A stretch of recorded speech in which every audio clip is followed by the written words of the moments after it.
Bonjour à toutes et à tous. Ravi de nous retrouver parmi vous pour clore une journée, je crois, qui a été riche, hein, avec 5 tables rondes, une quarantaine d'experts, un certain nombre d'ateliers. On va la clôturer avec, pour thème, lancer, développer, industrialiser des solutions innovantes. La région Grand Est, la Champagne-Ardenne attractive, point d'interrogation. Alors effectivement, on va regarder en quoi ce territoire est capable d'accompagner un certain nombre de projets. Et pour en parler, on a justement des startups qui se seront implantées ici, et puis des représentants du monde politique qui seront également présents pour nous apporter leur regard et nous dire un petit peu de quelle manière ce qui se passe déjà très effectivement aujourd'hui, et puis peut-être ce qui peut se passer demain, avec des territoires différents, mais qui ont aussi je dirais des combats communs à relever pour simplifier au maximum la création et puis l'innovation. Alors, pour en parler, mes invités, je vais vous les présenter à tour de rôle. Immédiatement à ma gauche, Patricia Durin-Le Sen, qui est vice-présidente de la communauté urbaine du Grand Reims, en charge de l'enseignement supérieur et de la recherche. Ça tombe bien, hein. À ses côtés, Marwan Marchoub, qui représente Plastilib. Voilà, merci Marwan. Plastilib qui est suivi et incubé par Innovac, mais on va y revenir plus avant. Elle est à ma droite, Caroline Viau, Project Manager pour Urban Radar. Là encore, elle va tout nous dire sur Urban Radar. Patrick Faustier, vice-président d'Ardennes Métropole, en charge du développement économique et du numérique. Et puis pour compléter cette table ronde, Olivier Quérec, qui est CEO d'Inergine, également suivi par Scalenov, hein, l'incubateur, et qui peut-être va commencer tout de suite déjà à nous dire ce qu'est Inergine, tout simplement, comment est né ce projet, et puis que représente-t-il aujourd'hui? Ouais, bonsoir. Inergine, donc, nous, notre métier, c'est de concevoir, de construire et de commercialiser on va dire des écoquartiers, des espaces de vie, avec une spécificité, c'est la construction durable, donc 100% biosourcé, et avec un volet orienté, je dirais, sur les personnes à mobilité en situation de handicap, les seniors, et donc c'est de proposer des logements qui soient d'emblée adaptés. Donc je pense qu'on y viendra un petit peu tout à l'heure. Donc la spécificité, c'est que donc on était une start-up née en région parisienne, et depuis un an, on avait pris la décision de venir nous implanter en région Grand Est. Donc on avait plusieurs possibilités, donc ce sera l'occasion peut-être de revenir tout à l'heure sur le pourquoi. Et on est très content aujourd'hui de nous être implantés ici. On a l'impression d'avoir été là depuis pas mal de temps. Ça fait juste depuis le 1er janvier de cette année qu'on on a notre siège social et notre bureau d'études à Besanne, donc juste à côté. D'accord. On va revenir effectivement après sur les différentes raisons qui vous ont amené à venir à Besançon. Caroline, même question, hein. Bonsoir. Urban Radar. Oui, alors Urban Radar, notre métier, c'est d'accompagner les villes dans ce qui fait leur quotidien. Donc tout ce qui est la planification des mobilités, notamment en ville, on leur fournit en fait des outils de visualisation et d'analyse de la donnée. Voilà, donc on est plutôt dans le soft et l'accompagnement conseil. Alors Urban Radar, pareil, c'est un choix réfléchi d'avoir choisi d'incuber et d'implanter cette start-up dans le Grand Reims. Pareil, je pense qu'on reviendra dessus. Vous êtes où, vous, exactement? Alors, Urban Radar, le siège est à Reims. Et puis, alors moi, personnellement, je suis à Reims. Il y a également des développeurs à Reims. Et sinon, nous sommes en Angleterre, à Paris, aux États-Unis, en Europe. Voilà. Aujourd'hui, c'est quoi? C'est combien de personnes, Urban Radar? Aujourd'hui, nous sommes à peu près une équipe de 20 personnes et nous travaillons avec 25 collectivités, on va dire, à peu près. Ok. Voilà. On en dira un petit peu plus après. Marwan, pour finir ce tour de présentation, normalement, vous avez un micro, ouais. Faut pas s'asseoir dessus, normalement, mais... Hein? Bonsoir tout le monde. Alors, je m'appelle Marwan Marchoud. Alors, Plastilib est né d'un constat, en fait. Pensez-vous qu'il soit normal que les gens soient obligés de voyager pour réaliser des prestations de médecine et de chirurgie esthétique? Partant de ce postulat, on a décidé de lancer Plastilib. C'est une plateforme de mise en relation et de financement d'interventions de médecine et de chirurgie esthétique. Concrètement, en fait, on fait en sorte de générer une sorte de tiers de confiance dans un secteur qui tend à se digitaliser. Et c'est pour ça qu'on a intégré, du coup, Innovact. Nous, on est au balbutiement du projet, donc on est en phase de levée de fonds pré-seed. Et du coup, le fait d'avoir intégré Innovact a été pour nous quelque chose de primordial dans la structuration du projet, notamment avec des personnes comme Paul, qui est présent, et puis Quentin, qui m'a convaincu de venir à Innovact, et puis Catherine, qui me suit du coup actuellement. Alors concrètement, expliquez-moi, j'ai pas tout suivi. Vous faites quoi exactement? Alors, on vend des prestations de médecine et de chirurgie esthétique en paiement fractionné, avec des praticiens qui ont été vérifiés, et qui ont été testés et qui suivent en fait une charte qualité qu'on a pu réaliser par le biais de praticiens partenaires. Et pourquoi ce positionnement? Parce qu'il y avait un problème dans... Exactement. En fait, concrètement, il y a 2 grandes raisons de ne pas passer le cap de la médecine et de chirurgie esthétique, alors qu'il y a 67% des femmes et 46% des hommes qui se sentent mal dans leur peau. Cette solution-là n'était pas utilisée dans le sens où il y a 2 grandes problématiques. En fait, les tarifs très élevés des interventions de médecine et chirurgie esthétique est l'une des principales raisons de ne pas y avoir recours, juste devant les risques et complications médicales. Et du coup, par le biais de Plastilib, on a fait en sorte de répondre à ces 2 grandes problématiques. Donc l'accessibilité au marché, certes, mais de manière très sécurisée et de confiance, pour faire en sorte de se dire, on va faire en sorte de passer par Plastilib pour trouver son praticien. Pourquoi? Parce qu'il a été vérifié par le biais d'un suivi très précis, avec des normes très précises pour pouvoir intégrer la plateforme en fait, pour les praticiens. En France et aussi à l'international? Alors on commence par la France, mais effectivement c'est un marché international. Alors pour la genèse du projet, c'est que moi j'ai travaillé dans une start-up espagnole qui s'appelle Multi-Esthétique et du coup qui est en fait une sorte d'annuaire des praticiens. Et c'est là que j'ai pu identifier les différents pains côté, donc les différentes problématiques côté praticien comme côté patiente. Vous êtes originaire de Bourgogne-Franche-Comté. Le projet est originaire de Bourgogne-Franche-Comté. C'est ça, c'est-à-dire que... Alors, question naturelle, pourquoi vous êtes là? C'est ça. Concrètement, alors, la Bourgogne-Franche-Comté est aussi une belle région, hein, je ne dis pas le contraire. Par contre, pour ce qui est de notre envie d'exceller dans le domaine de la santé, et plus particulièrement de la e-santé, il y avait 2 territoires qui étaient intéressants pour nous, et du coup, le Grand Est était celui qui a été choisi par Plastilib. Parce que du coup, il y a véritablement une excellence du territoire et on ne le regrette absolument pas parce que du coup, on a intégré du coup Quest for Change qui nous permet de pouvoir avoir des spécialistes du domaine de la santé en général et de la e-santé pour ce qui est de notre activité. Et c'est pour ça qu'on a décidé de s'implanter au Grand Est. Alors, au début, on avait prévu un petit peu de passer un temps avec les 3 startups et après seulement les politiques, mais on va modifier, on va leur donner la parole aussi à eux maintenant, puis ça donnera un petit peu plus de rythme, de vie. Voilà, hein. Donc, petite question justement par rapport à ça, Patricia Durin-Lessen. C'est quoi vos ambitions pour votre territoire en matière d'attractivité et d'accueil des startups? Nous sommes très ambitieux. Donc le Grand Rhin, vous représentez Grand Reims, hein? Oui. Le Grand Rhin, c'est très ambitieux. Le Grand Rhin, c'est déjà une intercommunalité qui est assez jeune, puisque nous avons été créés en janvier 2017. On est un territoire de 143 communes. On représente 300 000 habitants. Et on a, au début du mandat, fait un projet de territoire où tous les élus ont réfléchi sur nos forces, nos faiblesses. Et qu'est-ce que sera cette feuille de route, ce projet de territoire, et de dire qu'est-ce qu'on veut pour notre territoire à long terme. Et notre territoire, en fait, on veut un développement économique. On souhaite que, en fait, il y ait un maximum d'entreprises qui viennent s'implanter chez nous, mais je dirais, en misant sur nos atouts, sur nos secteurs d'excellence. Nos secteurs d'excellence, c'est la santé, l'intelligence artificielle, l'artisanat d'art et la bioéconomie. Mais aussi, ce qu'on souhaite, parce que l'avenir, ce sont les startups. C'est faire venir les startups. Parce qu'aujourd'hui, on est dans un monde qui est en plein changement. Il y a des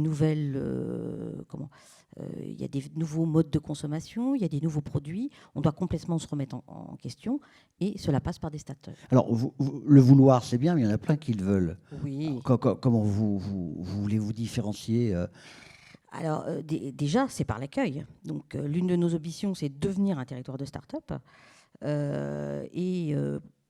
Déjà, on a été classé 4e ville de France dans l'accueil des start-up, dans un des derniers classements.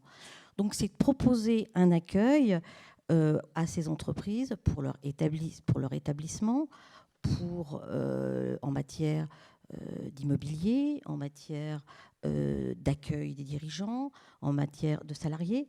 Donc, c'est faciliter l'implantation des entreprises sur notre territoire. Patrick Fostier, en tant que vice-président d'Ardennes Métropole, on n'est pas tout à fait sur la même taille, mais même si Ardennes Métropole, c'est 80% de la population du département des Ardennes, peu de choses près. Hein, un peu moins. Ouais. Bonjour à tous.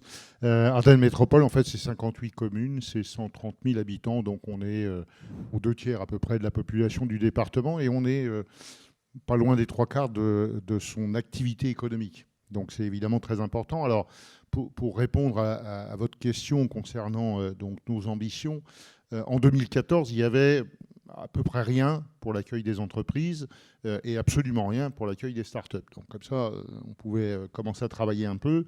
Et évidemment, pour nous, la première chose que nous avons faite, c'est de mettre en place très rapidement un incubateur. C'est Rimbaud Tech donc, qui fonctionne maintenant depuis 2016, si ma mémoire est bonne.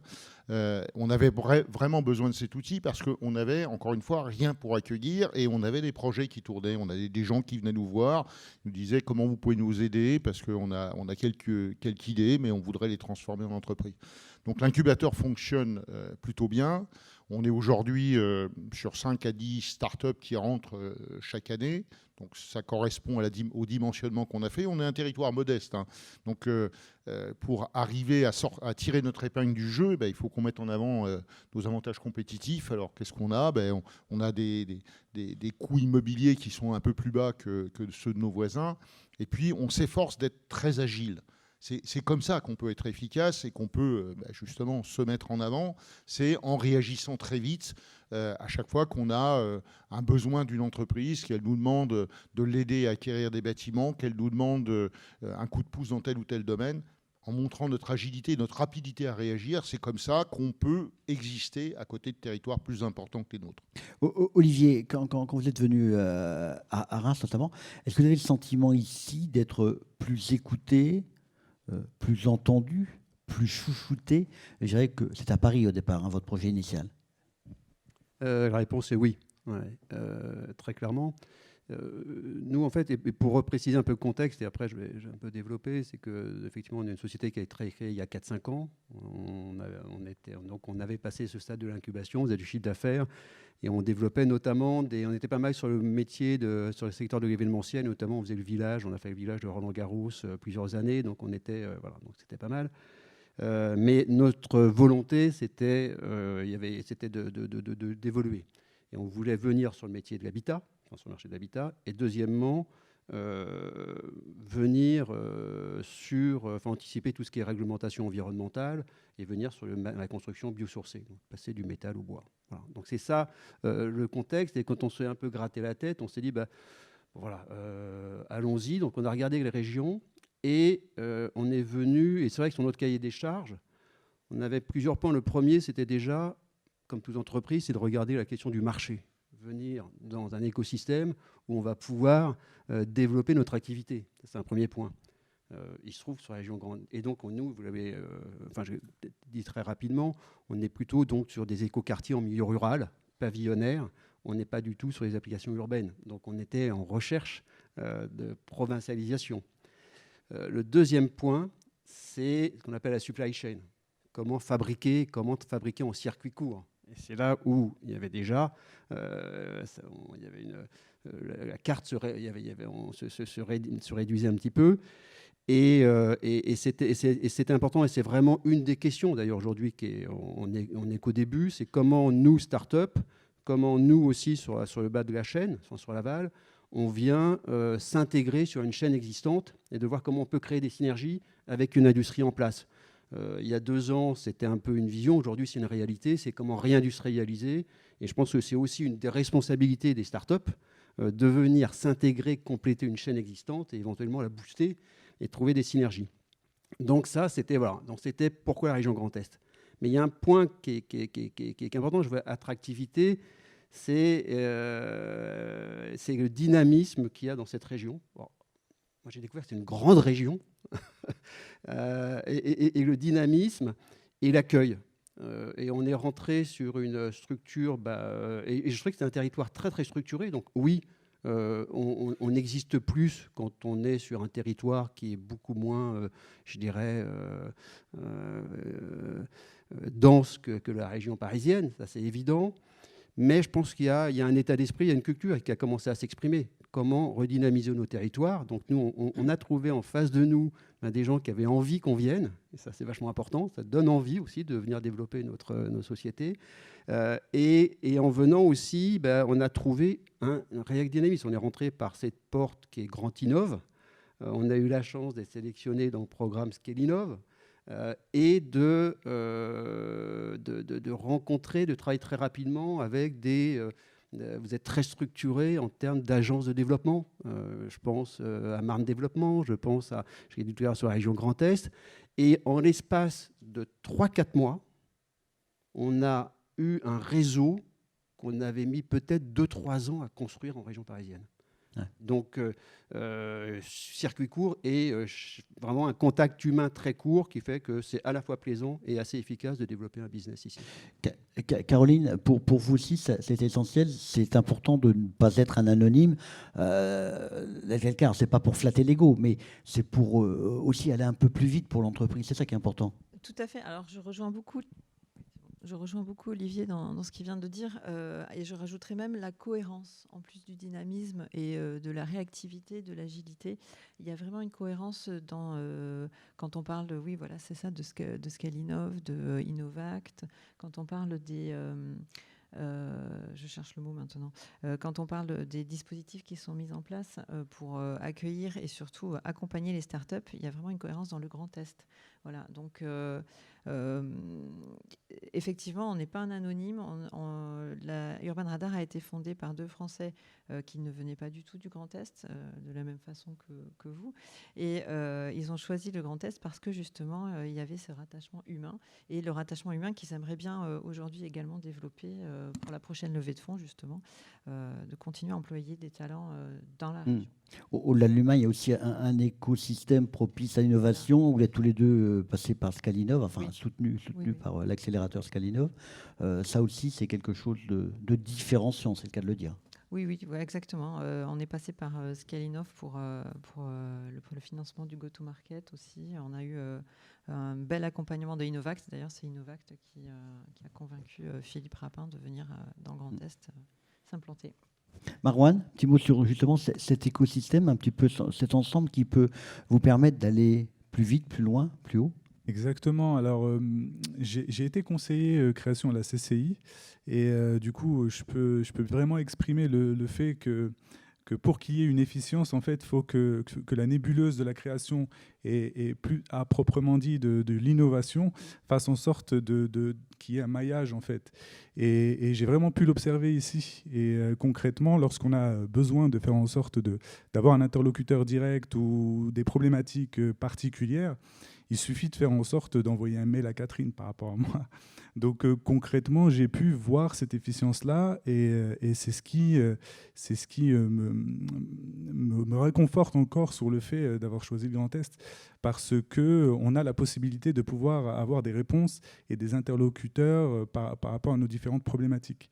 Et c'est ce qui permettra, à mon sens, de pouvoir avancer. C'est que si on arrive à faire en sorte de travailler ensemble, on a la possibilité de pouvoir passer en fait une étape supérieure et puis d'avancer un peu plus vite dans nos secteurs d'activité qui est l'innovation. C'est vraiment important. C'est quoi la problématique la plus essentielle pour une entreprise comme la vôtre, par exemple? Les financements, c'est quoi? Alors, les financements, c'est une chose, mais c'est surtout de pouvoir avoir une réponse liée à notre structuration. Sachant que pour nous, on veut vraiment avoir un aspect d'excellence. On a été labellisé Institut national de la e-santé et le fait d'être rentré dans Innovact nous a permis justement d'avoir une structure beaucoup plus saine, de manière à pouvoir être identifié comme un tiers de confiance. Et c'est ça qui a été vraiment important, outre bien sûr le financement, qui est bien sûr important dans le sens où est-ce que lorsqu'on veut vraiment développer et du coup être dans une phase go-to-market, donc attaquer le marché, du coup on a besoin d'équipes et du coup de financement. Mais c'est vraiment ça, le fait de pouvoir structurer le lancement en fait.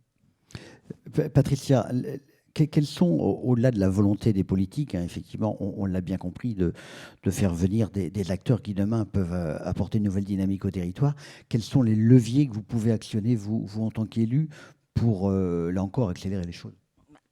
Les leviers que nous avons, c'est déjà d'avoir une porte d'entrée unique pour les entreprises lorsqu'elles viennent nous voir, elles veulent s'implanter. On a intégré les missions, on avait une structure qui était Invest in Reims, on a intégré les missions d'Invest in Reims dans la direction du développement économique du Grand Reims, ce qui permet d'avoir la totalité de la chaîne d'action que le chef d'entreprise veut trouver lorsqu'il vient nous voir. Déjà, ça, je pense que c'est important d'avoir une porte d'entrée unique. Après, les autres moyens, c'est accompagné par des financements. Bon, on a des aides aux investissements, on a des garanties d'emprunt, on a des aides à l'immobilier. Donc, tous ces éléments-là, ce sont effectivement, je pense, bien appréciés. Et puis un certain nombre d'outils, des incubateurs. Exactement, j'allais tout à fait y venir. Ah. Et en plus, on accompagne les incubateurs. Alors, on accompagne Innovact depuis de nombreuses années, hein, depuis 2018. On est avec Innovact. Donc ça, c'est un point important. Ils sont sur notre territoire. Après, il y a Scalinov, il y a Grandinov, il y a toute la palette d'incubateurs. Et je dirais qu'il y a aussi autre chose, c'est promouvoir l'innovation et l'entrepreneuriat étudiant. Parce qu'aujourd'hui, un certain nombre de jeunes n'ont pas forcément la volonté de rentrer dans des grands groupes. On voit les mentalités qui changent et ont envie de créer leur entreprise. Et ça, c'est aussi notre rôle. C'est accompagner les établissements d'enseignement supérieur et accompagner les couveuses, les incubateurs, tout ce qui est accélérateur, qui sont logés dans les établissements d'enseignement supérieur. Il y en a à l'URCA, il y en a un à l'URCA Creative Labs, il y en a à Neoma, il y en a à l'ESSAD. Et ça, c'est un point aussi important. L'autre point, c'est que l'innovation, en général, elle découle de la recherche. Donc, nous, Reims, ville universitaire, on attache beaucoup d'importance à accompagner la recherche. Et on finance des chaires, on finance des allocations doctorales. Donc ça aussi, c'est notre rôle et c'est l'avenir et c'est ce qui précède l'innovation et ce qui déclenche parfois la start-up. Donc tout ça fait partie, je dirais, de notre écosystème avec l'accompagnement de tout ce qui est, je dirais, les incubateurs. Patrick, un petit mot aussi. Alors, il y a des outils qui sont en commun, hein, je pense à l'université naturellement, et puis il y en a d'autres qui sont spécifiques au territoire. On a parlé de Rimbaud Tech tout à l'heure. Il y a peut-être d'autres outils encore, agences de développement, etc., qui sont importantes. Oui, sur la plupart des outils, effectivement, comme vous le dites, on ne va pas être très originaux parce qu'on a besoin de mettre en place, quel que soit le territoire, à peu près les mêmes outils, les aides au financement, un certain nombre de choses comme ça, une agence de développement, un campus, effectivement, le développement des étudiants, des liens entre les étudiants et notre incubateur pour essayer que des étudiants se rendent compte qu'ils ont la possibilité aussi de devenir des porteurs d'entreprises, des pépinières d'entreprises, enfin tous les outils. Alors ce qui est peut-être un peu plus spécifique, c'est qu'on a voulu donner l'accent, par exemple, sur l'impression 3D. Ça, c'est très spécifique au territoire. Il y a longtemps, il y a maintenant 6 ans, qu'on a favorisé et financé avec la région, avec l'État, l'implantation de Platinum 3D à Charleville-Mézières, qui est un outil assez novateur à la fois en France et même en Europe, puisqu'on y existe toutes les machines d'impression 3D industrielle, toutes les technologies, il y en a 4 ou 5, qui sont présentes là et qui sont utilisées à la fois pour faire de la formation pour nos jeunes, parce qu'on a besoin évidemment d'avoir des jeunes qui sachent utiliser ces machines. On les a utilisées également pour faire de la recherche, parce qu'il y a au moins 5-6 ans, on savait. Enfin, le champ des possibles était très ouvert, mais il fallait savoir dans quelle direction on pouvait utiliser cette impression 3D.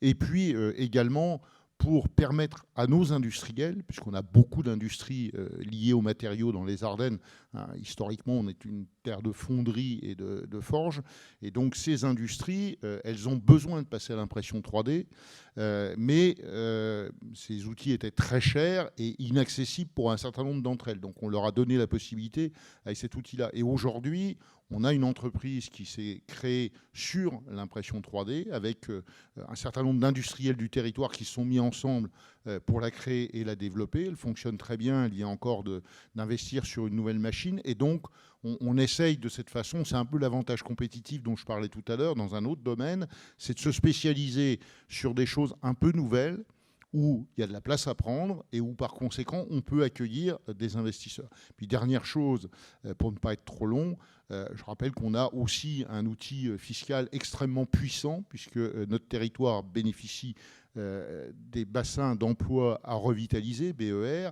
Donc c'est un dispositif qui permet d'économiser des charges sociales et des impôts pendant plusieurs années à partir de la création de l'entreprise ou de son développement. Et c'est un outil évidemment dont nous usons beaucoup parce que ça permet d'accueillir sur le territoire, d'y implanter des entreprises. Et nous sommes peu nombreux en France à pouvoir bénéficier de ce type de dispositif. Olivier, ce territoire vous l'a permis de naître, hein, d'accompagner en tout cas les premiers jours d'une entreprise, qui sont toujours essentiels. Après, il y a l'adolescence, il y a la taille adulte qui arrive un jour ou l'autre. Est-ce que, en termes de perspective, ce territoire vous semble à même justement de vous donner ces perspectives de maturité? Parce que créer une entreprise, c'est bien, la pérenniser, c'est un autre défi. Comment vous voyez les choses par rapport à ça? Est-ce qu'il y a ce qu'il faut? Est-ce qu'il y a encore des petits points possibles d'amélioration? Parce qu'on est là aussi pour évoquer ce qui peut encore aller plus avant. Oui, moi je suis très content de cette amorce de discussion. Effectivement, ce lien entre les entreprises qui naissent et les territoires est très importante. Et on a parlé, il y a des passés industriels, il y a des cultures, et comment on évolue mutuellement. Pour nous, oui, aujourd'hui on a un projet de construction d'usine. Donc avec une problématique de levée de fonds, mais ce n'est pas vraiment ça le sujet. Ça va en être un pour nous, mais c'est la continuité. C'est qu'on est venu sur ce territoire avec... on était bien accueillis. Quand on est bien accueilli, il faut aussi donner un retour. Je pense que c'est notre responsabilité. Ce retour, je pense qu'il se fait sur une implantation durable et sur la création d'emplois, sur s'intégrer et pas rentrer en compétition ou dupliquer des choses qui existent, qui fonctionnent déjà. Et donc il y a cette usine, il y a ces métiers, et au travers de la filière bois, grosso modo. Et ce que je trouve d'ailleurs en aparté, c'est effectivement, je trouve assez intéressant sur votre territoire, c'est que c'est une région, globalement, qui est aussi poussée par un redéploiement, qui cherche d'autres axes. Et pour des créateurs d'entreprises, on est sur les courants porteurs parce qu'il y a un gagnant-gagnant qui s'opère. Et donc, on a ce projet de construction d'usine. Donc, on s'inscrit vraiment sur la durée et sur les choses, je dirais pas les choses qu'il y a à améliorer, mais en tout cas, les challenges qu'on a collectivement entre nous, c'est comment, notamment sur cette filière bois, on passe sur les nouveaux métiers, on passe sur l'industrialisation. Vous parlez de l'impression 3D, je trouve ça exemplaire. C'est qu'effectivement, on n'est plus sur des métiers, je dirais, artisanaux. Et comment on fait que depuis le sourcing du bois jusqu'à la construction, à la commercialisation, comment on passe parfois d'une culture, d'une organisation qui est un petit peu artisanale à quelque chose d'industriel et qui soit créateur de valeur. Et donc il y a sur cette structuration de filière bois, on a des discussions, on a des amorces. On aimerait effectivement que peut-être que ça se cristallise plus vite. Donc voilà, en tout cas en termes de perspective, voilà, c'est qu'on puisse être aussi sur ce plan qui est très important, qui est la réindustrialisation ou l'industrialisation, en tout cas en France. Et voilà, je ne sais pas si c'est l'adolescence ou l'âge adulte, mais en tout cas, ce sont nos perspectives. Caroline, l'adulte Urban Radar sera bien à Besançon? Alors, l'adulte Urban Radar, déjà, il souhaite continuer à grandir main dans la main avec notamment... Quel âge vous avez aujourd'hui? Enfin, je parle de l'entreprise. Immatriculé depuis, personnellement, immatriculé depuis 2020.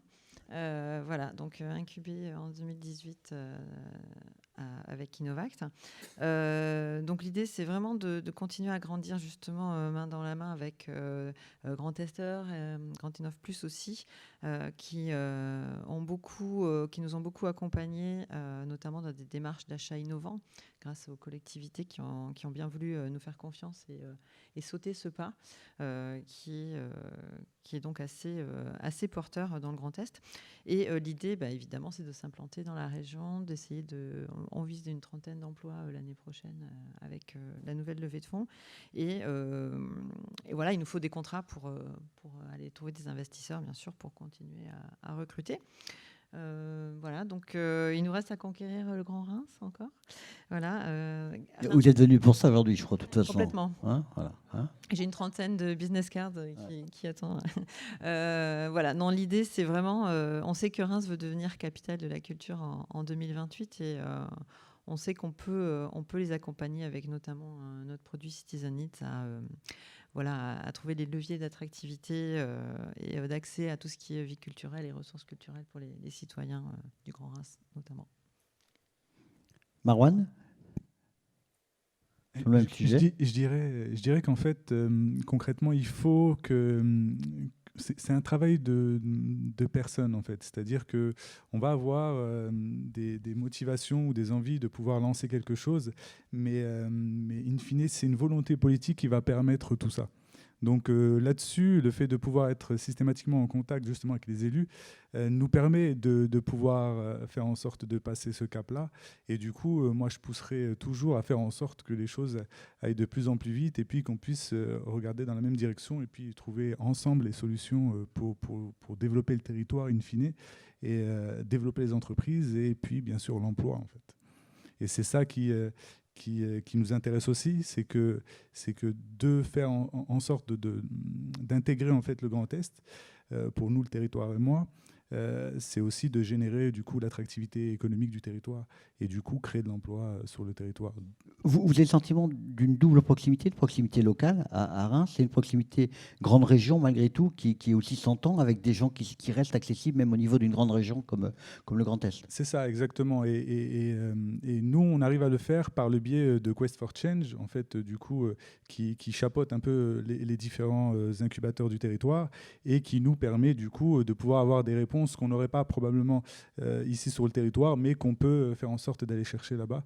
Et du coup, nous, par exemple, on est dans le vif du sujet, dans le sens où est-ce que nous allons faire en sorte de participer à l'Investor Day le 8 novembre. Donc du coup, c'est typiquement l'exemple même du fait de pouvoir faire en sorte de profiter aussi du Grand Est et des solutions qu'on peut trouver par le biais d'un incubateur et puis du coup de Quest for Change en particulier. Patricia et Patrick, tous les deux, de quelle manière finalement vous travaillez déjà aujourd'hui ensemble et de quelle manière il est possible d'aller plus loin entre vos deux territoires, justement avec des synergies, peut-être des choses à imaginer Déjà, nous avons des outils communs. Les outils communs, nous avons l'agence d'urbanisme qui est commune en matière d'aménagement. Nous avons aussi l'observatoire du territoire du logement étudiant. Ce sont déjà deux outils communs. Après, nous travaillons dans une même région, qui a une même stratégie, la région Grand Est. Donc là aussi, c'est un outil commun. Nous avons des incubateurs communs qui sont Innovact. Après, je dirais, comme l'a dit tout à l'heure Patrick, en fait, nous avons chacun de nos territoires a sa spécificité. Et en fait, nous avons chacun notre excellence, notre savoir-faire. Alors, nous, par exemple, sur notre territoire, on a la bioéconomie. On a un centre européen de bioéconomie et de biotechnologie qui est renommé, je dirais, même mondialement. Et il y a de l'innovation qui sort de ce centre qui parfois s'implante dans les Ardennes. Il y a des choses, donc là aussi, on est en pleine coopération.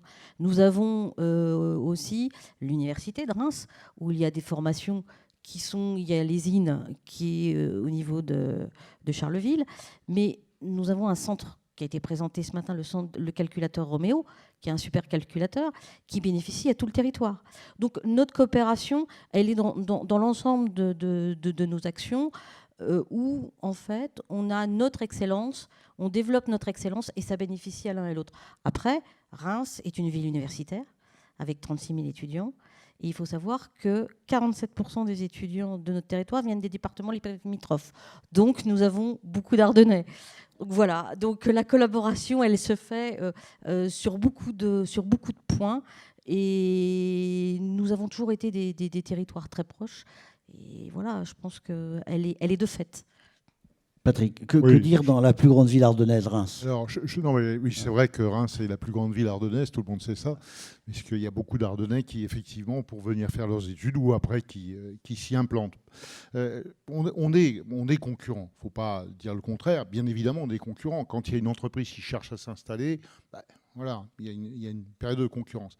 Mais en même temps, on est tous, je pense, extrêmement conscients qu'on existera, en particulier par rapport à des territoires infiniment plus gros que le nôtre, je pense à la région parisienne par exemple, on n'existera que si nous, on est solidaires et qu'on fonctionne. Alors il y a d'autres outils qu'on a en commun. L'agence de développement, parce que nos agences de développement ont le même président.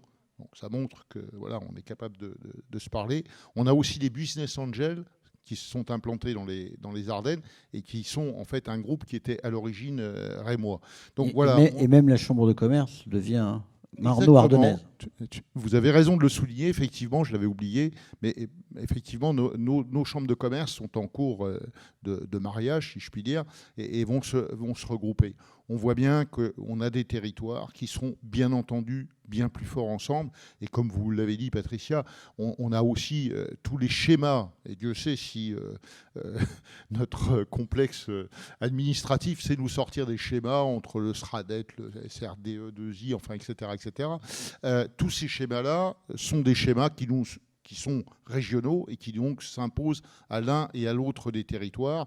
Donc on doit intervenir dans un ensemble qui en réalité, il n'y a pas de limite territoriale, bien évidemment, et donc on travaille tous ensemble, même si on est parfois concurrents sur un projet. J'oubliais comme outil les pôles de compétitivité aussi. Matérialia, Biforci, Biovalet, etc. Donc mais tout ça, c'est IAR. aussi parce que c'est non, oui, c'est Biforci maintenant IAR, non? Comment? Biforci. Ah oui, ça a changé de... Ouais. Oh, moi, je reste sur l'historique, en fait. Hein. Quand on vient, quand on est une entreprise, on a besoin effectivement d'une oreille attentive. On a besoin aussi d'un cadre de vie. On a aussi besoin de talents, de gens qui sont capables de répondre à vos problématiques. Est-ce que dans ce domaine-là, vous considérez être servi? Oui, alors, je voudrais juste profiter de l'occasion pour remercier Business Angels Ardennes, qui nous a épaulés depuis le départ, et avec notamment un autre club qui est Alsace Business Angels aussi, donc la région Grand Est nous a accompagnés également. Oui, je pense que c'est souvent un des points, quand on a la capitale, ce qu'on nous dit, c'est venez, la région Grand Est, c'est juste à côté. Alors c'est vrai que la porte d'entrée, nous on est à Besançon, maintenant c'est un très grand territoire. Ce que je trouve, ce qui est intéressant en tout cas, surtout sur cette période, qui est un vrai sujet, hein, je trouve que c'est très très bien aussi de travailler en amont sur la partie aussi enseignement. Peut-être qu'il y a un travail à faire aussi entre nous, rencontre entre start-up et anticiper entre start-up et puis la formation, parce que c'est un vrai souci, le recrutement. Nous, ce qui est important, c'est que je pense qu'il y a sur ce territoire une attractivité. Les gens ont bien vu depuis 2 ans, tout à l'heure on discutait, Covid.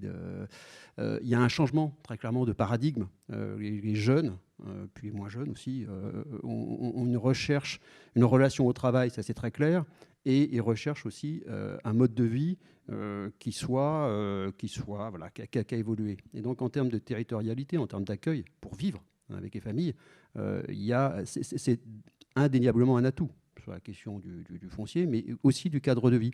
Je pense qu'il y a cet exode un peu des métropoles vers la province. On se demandait à un moment donné si c'était réversible. Je ne crois pas. Et je pense que pour nous, ça a été aussi un des sujets de décision, en tout cas, d'assurance, de se dire on va pouvoir se développer parce qu'on va trouver des gens sur le bassin d'emploi qui correspondent à nos métiers, mais on va pouvoir aussi faire venir des gens parce que c'est une région qui est attractive. En 30 secondes chacun, pourquoi ce territoire a de l'avenir? Il fallait pas penser que vous alliez avoir que des questions faciles. Pourquoi ce territoire a de l'avenir? Eh ben, en tant que vice-présidente de l'enseignement supérieur et de la recherche, je dirais que parce qu'on a une politique en matière d'enseignement supérieur qui est d'offrir des formations de qualité qui soient adaptées à nos entreprises. C'est pour ça qu'on va faire un schéma local enseignement supérieur avec une vision à long terme. Et moi, je dis que l'avenir d'un territoire aussi dans ces jeunes bien formés. Après, il a aussi de l'avenir parce qu'on a un projet de territoire qu'on a défini et en essayant d'attirer les startups, en essayant de les garder, en mettant tout en œuvre pour les garder, qu'on est très bien positionné parce qu'on est à 45 minutes de Paris, on est sur un nœud autoroutier, on est sur un nœud ferroviaire, donc on a beaucoup d'atouts. On est la ville à la campagne, parce qu'à 20 minutes du centre de Reims, on est à la campagne. Donc notre territoire a beaucoup d'avenir. Et puis, on a des talents sur notre territoire et on tient à les garder et à ce qu'ils se développent chez nous. Marouane, est-ce que Plastidi peut contribuer justement à l'avenir de ce territoire? C'est certain. Alors, pour moi, je dirais, l'avenir de ce territoire, il tient au pragmatisme des gens, en fait, et des individualités qui génèrent un commun. Et c'est ce qui va faire en sorte de pouvoir être compétitif avec les autres régions qui n'attendent pas non plus.